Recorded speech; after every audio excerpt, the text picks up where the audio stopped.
오늘 바벨탑 사건을 통하여서 여러분에게 말씀드리고 싶은 것은 좋은 생각으로 홍수가 일어났을 때 우리가 살자라는 의도를 갖고 있지만 그 안에는 결국 악한 생각을 가질 수밖에 없다는 거예요.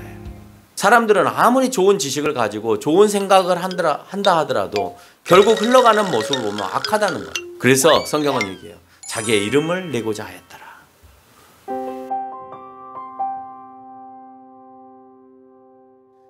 바벨탑과 도시 건설이 주는 의미라는 제목으로 여러분과 함께 말씀을 나누고자 합니다. 이 바벨의 시작을 오늘 10장 8절에서 보니까 세상의 첫 용사에서부터 시작하는 것을 볼 수 있습니다. 그래서 그 용사가 8절과 9절로 연결되면서 용감한 사냥꾼으로 힘이 있는 함의 후손으로 설명을 하고 있습니다. 그 사람들이 곧 바벨이다라고 언급을 합니다.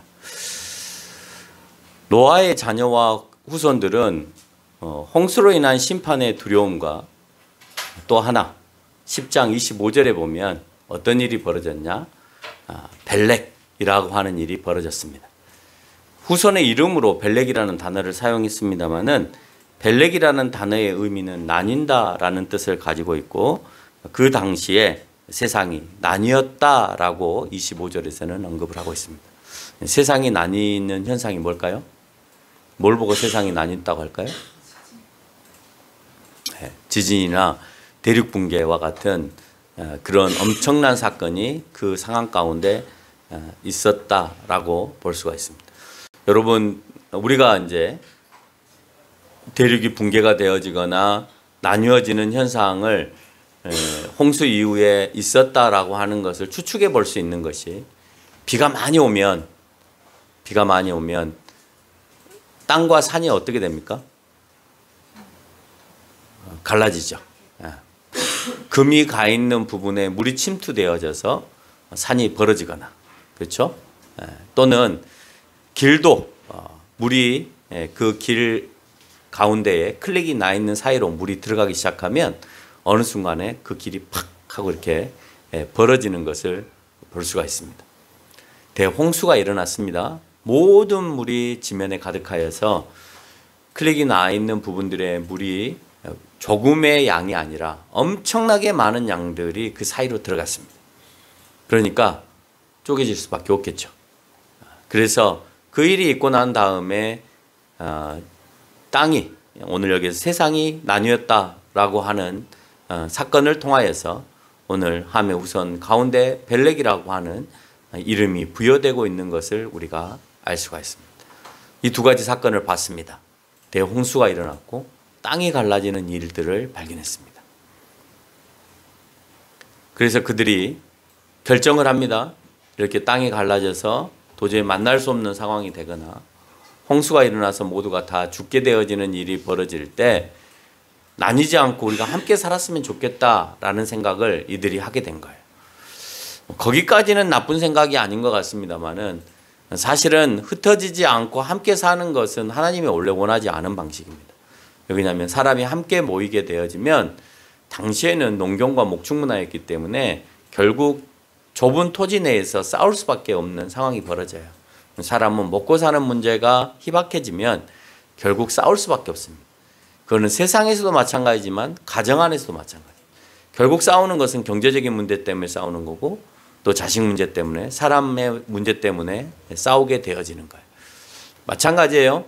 세상에서도 식량이 부족하거나 자기가 살아가는데 어려움이 일어날 때는 항상 전쟁이 일어나고 또는 옆집 사람과 다투게 되어지고 또는 옆 동네와 싸우게 되어지고 옆 나라와 싸우는 일들을 우리가 잘 알 수 있죠. 그건 내가 경제적인 압박이 왔을 때, 내가 하나도 손해를 보고 싶은 생각이 없을 때 결국 싸움을 하게 되어진다는 겁니다. 하나님께서 홍수로, 하나님은 그래서 흩어져서 살기를 원하세요. 흩어져서 너희들이 잘 지금부터 노동하고 지배하고 그렇게 잘 다스리고 살기를 원하는데 우리가 헤어지지 말자라는 말은 궁극적으로 그 앞에서 하나님께서 하시는 말씀에 대한 거역이 되어질 수 있는 거죠. 하나님께서 홍수로 심판하지 않겠다고 하신 약속과 반대적 생각을 인간들은 하게 된 것입니다. 온 지면의 흩어짐을 면하자는 것이죠. 이 계획 가운데 우리 눈에 거슬리는 내용이 있는데 동방에 모인 그들이 진정으로 하고자 하는 것이 있었어요. 뭘 하고자 했냐?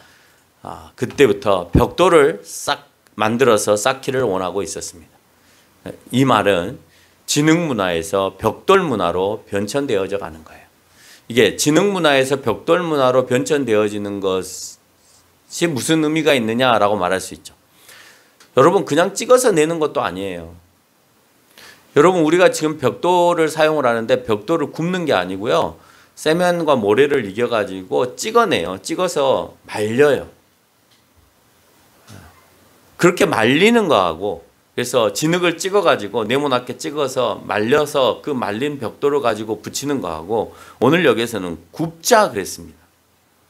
굽는 거하고 어떤 차이가 있을까요? 더 단단해져요. 그래서 우리가 도자기를 만들어 가지고 찰흙으로 도자기를 만들어서 유황을 발라서 가지고 오면 얘들이 만들어 놓은 그 찰흙으로 만든 것은 쉽게 깨지죠. 그렇죠? 근데 이 도자기 체험장에 가서 만드는 것은 도자기를 구워서 그것을 오븐에 몇천도의 오븐에다가 집어넣어 가지고 그것을 구우면 아주 단단해집니다. 그래서 쉽게 깨지지가 않아요.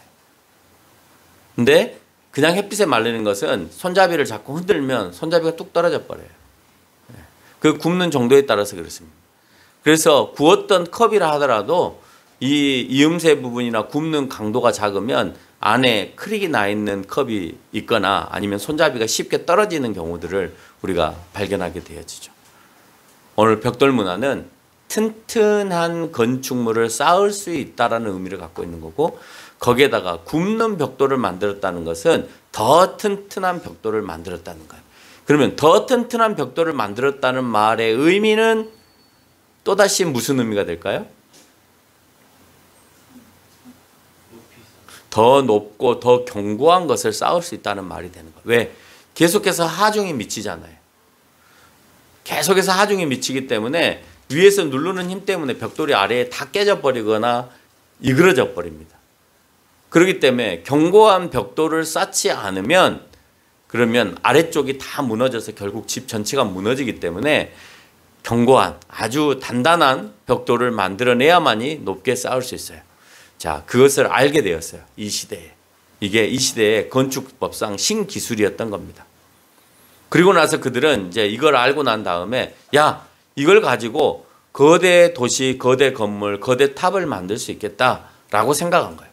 그래서 그들은 내 이름을 내자라고 얘기를 합니다. 이 안에는 자만함이 그들 가운데 가득하였어요. 그래서 그 바벨의 시작을 뭐라고 하느냐? 앞서서 얘기한 것처럼 용사들이었다라고 표현하는 거예요. 용사들이었다. 그 말 안에는 무슨 의미를 가지고 있냐? 그들은 힘이 있었던 사람이다. 바벨로니아 지역에 있습니다. 이거는 4,000년 전에 만들어졌던 지구라트는 아닙니다.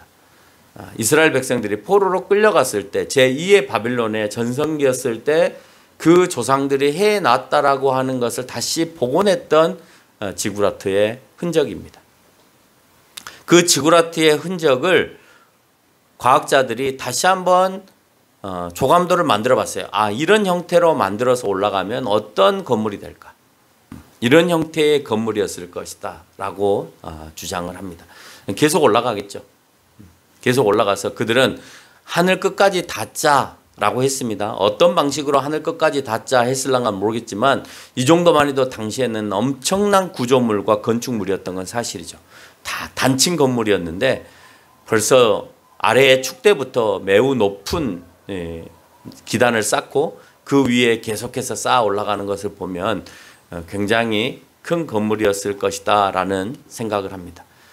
그래서 튼튼히 성을 쌓으면 무너질 일이 없고 또 홍수로부터 막을 수 있을 것이다 라고 생각했어요. 그러니까 어떤 재앙이나 장애, 또 우리가 이렇게 튼튼히 만들어 놓으면 아무리 크랙이 생긴다 하더라도 다른 집들처럼 무너지거나 파괴되어지는 것이 아니라 설사 그 건물의 가운데로 크랙이 생긴다 하더라도 어느 정도는 보존할 수 있을 만큼의 그런 건축물이었을 것이다 라고 생각을 하는 거예요.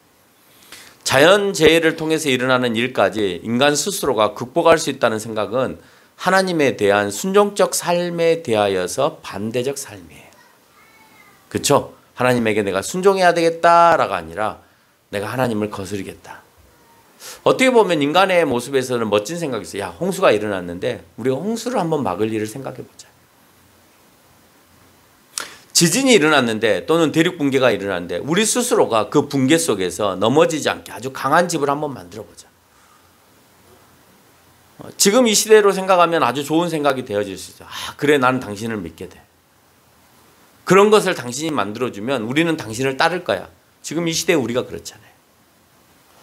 그런 걸 만들어주고 그것을 위해서 살아가면 사람들에게 아, 그럴 수 있어. 내가 당신을 추종하겠어. 당신이 정말 부강한 나라, 아주 힘센 나라를 만들면 우리는 당신을 추종할 거야 라고 생각하는 게 이 시대의 관점입니다. 그러나 그것은 하나님께서 하지 않으시겠다는 홍수에 대한 비판이고 또 하나님께서 내린 그 심판에 대해서 내가 저항하겠다라고 하는 의도가 담겨 있는 거죠. 그래서 하나님께 내가 어떻게든지 순종해서 하나님께서 하시는 심판에서 내가 모면해야 되겠다라는 생각을 하는 것이 아니라 그 순종적 삶에 대해서 내가 반대적으로 걸어보겠다라는 의도를 갖고 있는 거예요. 우리는 홍수 사건을 통해서 소수의 노아 가족을 통해 하나님의 뜻을 이루시는 것을 보았습니다. 하나님께서는 모든 인류를 멸망시키고 노아 한 가정만을 존재한다 하더라도 하나님께서는 그 가정을 통해서 다시 인류를 세워가세요. 다시 말하면 하나님은 어쩌면 순종하지 않은 모든 사람을 원하지 않으실 수도 있는 거예요. 필요하지 않을 수도 있는 거예요. 근데 본인들은 존재하기를 원하고 하나님은 필요 없으니까 쓸어버리신다면 서로가 맞지 않는 동상이몽의 꿈을 꾸고 있는 것이죠. 그러나 바벨탑을 쌓는 사건을 통해서 인간은 힘을 모아서 하나님의 뜻과 반대적인 꿈을 꿉니다. 그래서 인간은 하나님께서 주신 지식을 악하게 사용하고 기술을 통해서 잘못되게 계략을 꿈꾸고 있는 것을 우리가 볼 수 있어요. 왜 지식을 통해서 악하게 사용하느냐? 큰 건물을 짓고 큰 성을 세우는 게 왜 악한 거냐? 뒤에 가서 제가 다시 뒤에 설명할 거예요. 왜 악한 거냐? 왜 악한 거겠어요? 힌트는 용사에게 있어요. 그렇죠. 노동의 핍박을 계속 가하게 되죠. 그게 최근 100년도 채 안 돼서 우리나라에도 일어난 일입니다. 일제가 우리나라에 들어와서 처음으로 한 것은 강제 노동이었습니다. 그렇죠? 우리나라나 중국 사람들을 동원해서 자기네들이 필요한 철기를 깔고 항만을 만들고 왜 그러냐? 자기네들의 식량 조달을 위해서 또는 사람, 인력을 조달하기 위해서 그런 일들을 했습니다. 그때 정확한 봉급도 주지 않고 지금도 그런 문제가 발생하고 있잖아요. 광산에 끌려가서 정확한 페이도 주지 않고 이것저것으로 다 까서 결국은 한 푼도 받지 못한 채 그냥 돌아왔던 사람들이 너무나 많이 있잖아요. 힘이 세면 결국 그 노동력을 착취하고 그 노동력 가운데 기계나 기술이 없었기 때문에 큰 벽돌을 만들어서 그것을 올릴 때에는 사람들이 많이 다칠 수밖에 없는 거죠. 해년마다 산업 현장 속에서 죽어나가는 현대의 사회에도 있습니다. 최근에 발표된 최근에도 인간들이 기술을 이용해서 악하게 사용하고자 하는 모습을 또 발견합니다. 최근에 발표된 인공지능 전투기가 등장하였습니다. 이 전투기 안에는 인간이 탑승하지 않아요. 사람이 없어요, 이 안에는. 이 드론하고 어떤 차이를 가지고 있냐? 드론은 속도가 빠르지 않습니다. 전투기는 이 무인 전투기는 사람이 탑승을 하지는 않지만 속도는 일반 전투기하고 똑같은 속도를 냅니다. 근데 중요한 건 뭐냐? 그 속도를 가지고 더 많은 용량의 포탄을 실을 수가 있어요. 드론은 못 실어요.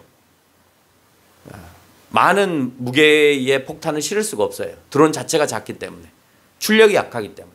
근데 전투기의 기술을 가지고 포탄을 실으면 더 많은 무게를 가지고 더 빠른 속도로 이동할 수가 있죠. 전투기의 기술에다가 무기를 탑재하는 겁니다. 핵미사일을 탑재하고 그래서 사람은 다치지 않고 전투기가 신속하게 타격하고 나오는 거죠. 사람이 타지 않으면 또 어떤 문제가 발생하냐면 어떤 좋은 일이 있냐면 전투기 자체 크기가 작아져요. 인간이 탈 수 있는 공간을 더 줄여버릴 수 있기 때문에 그래요. 또 인간을 전투기에 한 명이든 두 명이든 탑승을 하면 그 무게가 예를 들어서 80kg 또는 150kg 이렇게 나가겠잖아요. 그러면 그 무게를 줄일 수 있기 때문에 더 멀리 항속을 할 수가 있어요. 150km만큼이나 더 많은 에너지들을 그 비행기 안에다가 실어서 150km의 연료를 더 많이 가기 때문에, 더 작은 데다가 더 많이 가기 때문에 더 효율적으로 이용할 수 있습니다. 이제는 조종사가 필요 없는 시대가 됐습니다. 드론을 조종할 수 있는 사람이면 이 전투기에 탑재되어 있는 카메라를 통해서 본부에서, 건물 안에서 조종만 하면 되는 거예요. 컴퓨터로 조종만 하면 그 카메라의 눈을 통해서 사람이 보는 것보다도 더 넓게, 사람은 뒤로 볼 수가 없잖아요. 그렇죠? 이렇게 돌아봐야 되는데 카메라를 여러 대 장착하면 360도를 보면서 운전을 할 수 있는 거예요. 여러분 좋은 자동차 타고 다니시는 보면 360도 어라운드 뷰가 있는 자동차가 있잖아요. 자동차 전체를 사면을 다 보여주면서 주차를 할 수 있게 해줍니다. 인간의 눈보다도 더 정확하죠. 인간은 앞에나 아니면 백밀러를 볼 때는 앞에를 못 보죠. 또 뒤에 이 밀러를 보면, 뒤에 후방 밀러를 보면 또 앞에를 못 보죠. 근데 이거는 동시에 360도를 다 볼 수 있으니까 더 넓은 시각을 가지고 이 전투기를 추격하는 것까지도 선멸할 수 있다라고 하는 거예요. 그래서 엄청난 많은 기술이 발전합니다. 그러면 이런 전투기는 누구를 위한 전투기일까요? 미국의 입장에서 이걸 만들었습니다. 미국은 그렇게 말하죠. 악의 축을 섬멸하기 위해서 만들었다고 얘기합니다. 결국 이 기술이 악한 세력에게 언젠가는 넘어가게 될 거예요. 우리는 그걸 어떻게 알죠? 악한 세력에게 넘어가게 되면 결국 많은 또 다른 나라에 자기네들은 선한 나라라고 생각하는 그 선한 축이라는 나라들도 피해를 보게 되어집니다. 그렇죠? 그러면 이렇게 인간의 지식과 기술로 인하여서 우리는 좋은 의도로 만들었지만 결국 나쁜 사람들에게 손에 넘어가거나 또는 본인들은 선하다 하면서도 그 선하다고 하는 사람들의 손에 넘어가서 악하게 사용되어지는 것들이 있었습니다. 과거에. 그게 뭡니까? 그게 다이너마이트이고 핵기술이었습니다. 다이너마이트는 전쟁을 위해서 만든 게 아니에요. 광산의 일을 돕기 위해서 만들었던 거예요. 그런데 그렇게 TNT를 만들어서 광산에서 일하는 사람들에게 어떻게 하면 도움을 줄까? 산업을 생산시키는 데 있어서 얼마나 더 효율적으로 할 건가 하는 의도로 그것을 만들었지만 결국 그것이 무기화 되어져서 그게 악한 손에 넘어가든 자기네들이 말하는 선한 사람의 손에 넘어가든 그게 무기화 되어지면 결국 사람들을 죽이는 거죠. 바벨탑을 건설하는 일을 위해서는 함께 일할 사람이 엄청 필요했습니다. 특히 기계가 발달되지 않은 이 시대에는 모든 것을 인력으로 해야 됐기 때문에 그래요. 인력으로 했을 때 오는 것은 뭐냐면 그 사람을 핍박해야 되고 그 사람의 힘을 계속해서 사용해야 되고 또 그 사람의 죽음까지 이르는 일들을 많이 해야 된다라고 하는 것입니다. 하나님이 사람 노아와 같은 인물은 많은 인간을 바라보지 않습니다. 오직 하나님만 바라봅니다. 눈에 보이는 기술과 인간의 능력과 화려함은 내 안목에서 지우는 것을 쉽게 하지 못합니다. 너무 좋죠. 노아도 전에 만들었던 노하우를 토대로 해서 거대한 배를 만들어서 팔았으면 돈을 많이 벌었을 거예요. 그래요, 안 그래요? 근데 그런 일을 하지 않았어요. 노아는 그것을 꿈꾸지 않았어요. 하나님께 영광을 돌렸고 동행하는 삶을 계속해서 했어요. 여러분 이런 노하우를 가지고 있으면 돈 벌고 싶고 많은 재산을 축적하고 싶잖아요. 근데 그런 일을 하지 않습니다. 어쩌면 지구라트를 만드는 것보다도 노아처럼 이런 배를 만들어 놓은 것이 더 좋을 수도 있어요. 홍수가 일어나면 또 뜨면 되잖아요. 건물은 잠길 수 있지만 배는 뜨면 돼. 그러면 여러 사람들을 통해서 여러 배를 만들어 놓으면 되잖아요. 노아의 기술력을 통해서. 그렇죠? 대륙이 붕괴돼도 상관없어요. 대륙이 붕괴돼도 뜰 거니까 이 배는. 그런데 대륙이 붕괴되거나 지진이 일어나면 그 건물을 파괴될 수 있는 거잖아요. 그러니까 노아의 노하우를 사서 얼마든지 하면 되는데 그렇게 하지 않고 이 사람들은 신기술, 벽돌이라고 하는 신기술을 개발해서 그걸 통해서 만들어가고 있다는 거예요. 지금 우리가 이 세상에 기술과 웅장한 건물을 보면서 느끼는 것과 같은 겁니다. 도리어 하나님을 내 안목에서 지우는 것이 쉽기 때문에 우리는 세상을 지우지 않고 하나님을 지우려고 열심히 애쓰고 있는 거예요. 그렇죠? 하나님 지우는 게 더 쉬워요. 세상을 지우는 것은 어려워요. 세상은 내가 간직하고 싶어요. 저 멋있는 것, 더 좋은 것, 이런 것. 그렇게 인간들이 가지고 있는 지식과 능력의 목적이 결국 하나님의 전능하심을 인정하는 것이 아니라 인간의 하나님 앞에서 맞섬과 하나님께서 물로 심판하지 않겠다는 약속에 대한 신뢰하지 않음에서 나오는 거예요. 그러니까 두 가지가 있는 거죠. 하나님을 맞서는 것. 또 다른 하나는 하나님의 약속에 대해서 내가 홍수를 심판하지 않겠다라는 그 약속에 대해서 신뢰하지 않는 것.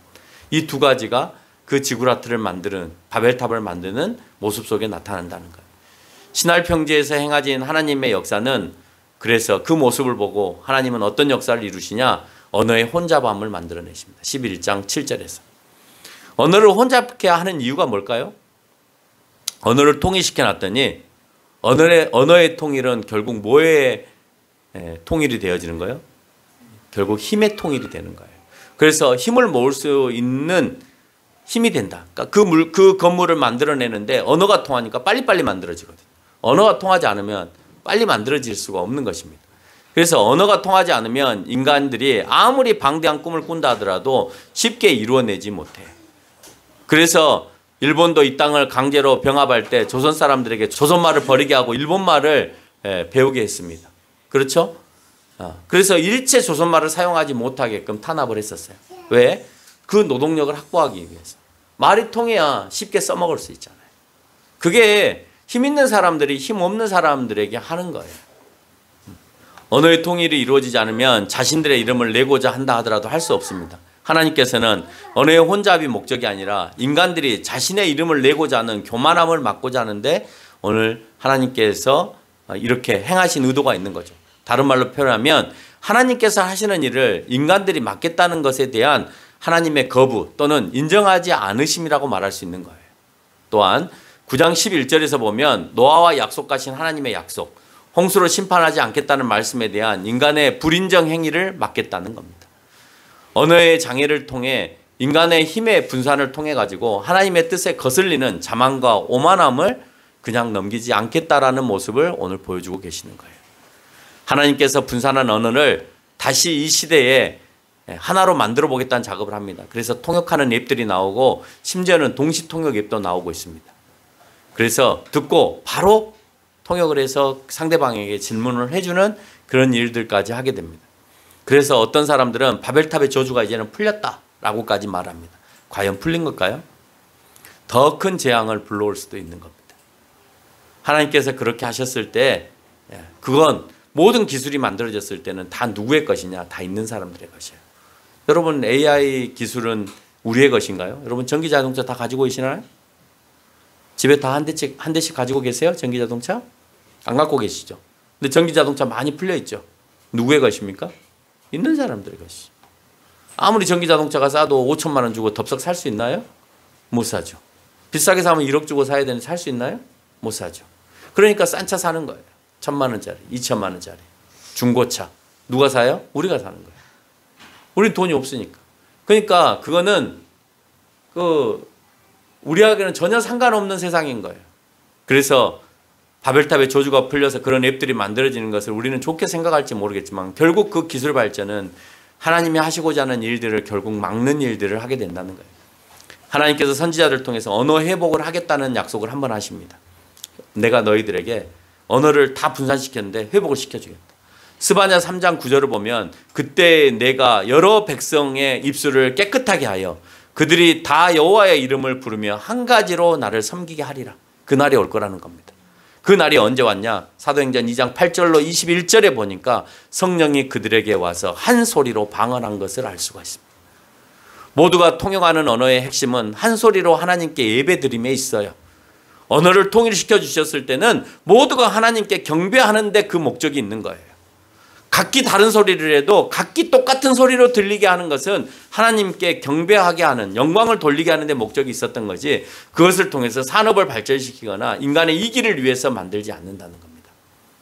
바벨탑에서 잘못되게 나타난 것처럼 방언을 함으로 인해서 자기의 자랑을 하는 것, 여러분 그거 잘못된 모습이잖아요. 바벨탑 모습과 전혀 다를 바가 없는 거예요. 하나님께서 주신 그 방언 내가 한다고 자랑하고 다니는 거예요. 여러분 언어의 통일을 통해서 바벨탑을 쌓을 때 그들이 자기의 이름을 내고자 했잖아요. 그리고 방언하는 것을 통해서 자기의 이름을 내는 것은 웃긴 모습이에요. 그건 하나님이 거저 주신 건데 왜 내가 자랑을 해야 돼요? 더 웃긴 것은 뭐냐면 모든 사람이 통용하고 알아듣게끔 했다고 그랬는데 지금의 방언은 자기도 못 알아들어요. 자기가 하고 자기도 못 알아들어요. 근데 그게 무슨 방언이에요? 오늘 사도행전에서 말하는 그 방언은 아니라는 겁니다. 그래서 우리는 11장 8절을 통해서 그 모습을, 거대한 도시가 형성이 되어진다는 것을 알 수가 있어요. 하나님께서는 이 일을 멈추게 하신 겁니다. 거대 도시가 발생하면 과거 동네 모습은 사라져요. 왜 사라질까요? 여러분, 거대 도시의 소울을 보면 알 수가 있어요. 서울 안에는요, 시골에 없는 욕심이 있고요, 작은 도시에 없는 탐욕이 있고요, 모든 권력은 다 거대 도시에 몰려 있어요. 탐욕과 욕심과 권력이 모여 있는 곳이 거대 도시인 거예요. 이것을 누가 지배하느냐, 누가 이끌어가느냐에 대한 관심이 가장 큰 거예요. 그러면 하나님을 경외하기보다는 그 권력 앞에, 그 물질 앞에, 그 탐욕 앞에 우리는 무릎 꿇고 계속해서 그것을 쫓아가는 생활을 살 수밖에 없는 거예요. 하나님 안 믿죠? 거기에 힘 있는 것처럼 보여지거든요. 그러니까 그것을 쫓아가는 삶을 살 수밖에 없다는 거예요. 결론을 맺겠습니다. 탑과 도시의 건설은 많은 노동력이 필요합니다. 하나님께서는 여기까지 보고 계시는 거예요. 그 일이 일사분란하게 움직여지기 위해서는 용사를 통해서 강제로 노동하게 만드는 일이 벌어질 거고, 그러면 약한 자들은 계속해서 그 사람들 하수의 역할을 해서 그 노동력을 계속해서 수반해야 되는 것입니다. 노동자들은 용사들로부터 핍박을 받고 고통을 당하게 되는 거죠. 어쩌면 하나님은 이걸 원하지 않으셨을 수도 있는 거예요. 서로가 서로를 핍박하고 굴림하고 약탈하고 하는 그 행위들을 하나님께서는 원하지 않으셨던 거죠. 이런 사람들을 하나님께서 자유롭게 해주신 거예요. 언어를 혼란하게 만들어서 각기 다른 자기의 민족들끼리, 그 언어가 통하는 사람들끼리 흩어지게 했다라고 하는 것은 그 사람들에게 자유를 주셨다, 이 말이 되는 겁니다. 탑의 건설은 홍수 심판에 대한 하나님의 약속을 믿지 않는 것이고, 도시 건설은 하나님이 아니어도 인간들이 얼마든지 더 화려하고 멋있는 것을 만들 수 있다라고 하는 자만을 보여주는 겁니다. 우리는 하나님께서 이미 인간에게 주신 형상을 따라서 그 지식대로 큰 탑과 도시를 건설할 수 있지만, 지금의 거대 도시들을 통해서 알 수 있듯이 그곳에는, 그 거대 도시 안에는 권력과 부와 탐욕이 모여 있고 도사리는 그런 곳이라는 것을 우리가 알 수 있습니다. 우리는 세상이 가는 방향으로 가지 않으면 가난할 수 있습니다. 그렇죠? 세상이 가는 방향으로 가야 부자가 되죠. 세상이 가는 방향은 거대한 걸 만들어야 되는 거예요. 노아가 거대한 방주를 만들었는데 계속 방주를 만들어서 부자가 됐으면 됐는데 그 방향으로 가지 않습니다. 그러니까 노아는 부자가 되지 않죠. 그러나 한 번 더 신앙 안에서 성령께서 주신 생각을 통해서 하나님께서 보기에 좋은 방향과 생각을 하게 되어지면, 그러면 이 시대에 모든 사람을 사용하지 않는다 하더라도 그 사람을 통해서 하나님께서 일한다는 사실을 기억하며 살아가는 저와 여러분이 되시기를 바랍니다.